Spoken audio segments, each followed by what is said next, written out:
Max, it's Jonathan Aggoff here for Pro Boxing Fans. Just seen Conor Benn wipe out Chris van Heerden in 2 rounds, joined by the IBF featherweight champion Josh Warrington and world contender Maxi Hughes, the IBO champion. Josh, first of all, what do you make of Conor's performance? Brutal. He's very spiteful the way that he fights. I love watching him. Every punch he throws, he's got venom in there, and I think that's why he's so exciting to watch. But that was a spiteful performance tonight. You could tell he wanted to make a statement and close the show early, and that's what he did. Maxi, what do you think of it? Unfortunately, I missed the ending because I think it was his manager stood up and blocked my view, but I can pretty much gather what it was. Mike Costello just told me it were a straight right hand similar to what he did Algieri, that did the damage, and then a cluster finished him off. And I said that, I gave me a prediction. I said Conor within 5. And he come out with that intent, that spitefulness, and that's what I listened to his interview. He says it's not just about winning. Winning's not the most important thing. It's looking good, doing it, and he's delivered. And most of the time he does deliver. So that's again why he's excited to watch. That's why me and Josh made the trip over. Anyone you want to see him fight next? I would say now I'd like to see him fight a name maybe not as far on the way down, or maybe a former world champion who's probably seen better days. Just for that tougher test. Not disrespect to Van Heerden, but I always feel like Conor were levels above beforehand. The way that he's progressed, and I know that it's a bit contradicting because of Conor's come from nothing. A few years ago he was fighting in life or death 6 rounders, but he's improved loads.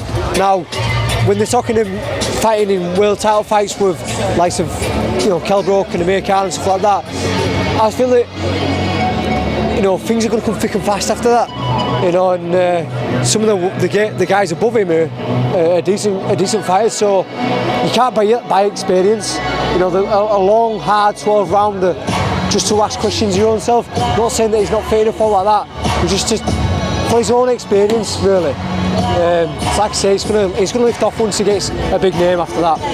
Just focus on you two for a minute. Maxi, Eddie Hearn's mentioning Ryan Garcia. Do you think it's realistic?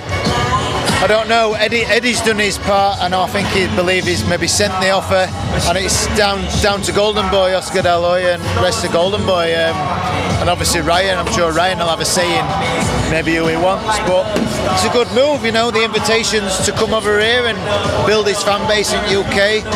If he wants to become a global star, this is the kind of stuff he's got to do. So, but that being said, if he digs his heels in and says if he wants to fight me, he's got to come to my back garden, I'm more than happy to do that, because that's now a new goal and dream of mine, is to go fight in America. So if that's what he says, ultimately I'll fight him wherever pays me the most money. You and Maxi on the same card in the US, Josh? Yeah, it'd be absolutely fantastic that. We've had some good nights over the last few years together.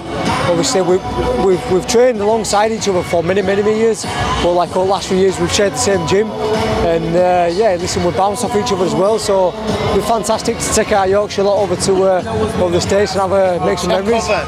We'll take over. Take over, you run. And just update with you, obviously a hand injury. How's the jaw going? Yeah, it's a nightmare. Obviously, after fights you want to pig out, you want to eat all the things you've been restricted from eating for weeks and weeks. Frustrating that you can't. Blended fucking food is not great, but I've got a world title, and the legacy of being a 2-time world champion will go with me till the day I die. This will heal in a few more weeks, so every time I sulk and get upset about it, I open my belt case and look at that brand new belt and think it's not too bad.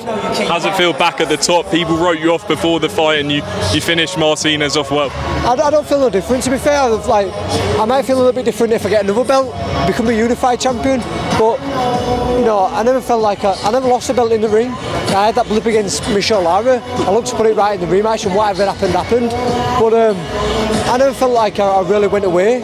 So yeah, it's nice to be called champion again, but I never felt like I lost a belt. I never felt like I jumped off of the world level, but certainly on the night I felt like I was back and some more. I felt my mindset were back to on the way up, Selby Frampton, Gallard, but I felt physically stronger than ever I've been. So some more good nights to come. And quickly, prediction from both of you: Fury Whyte next week. Who wins? Fury. Can't see him getting beat. Josh? Yeah, I feel Fury. I feel Whyte will cause him a few problems, but Fury will take it. Josh Maxi, appreciate your time.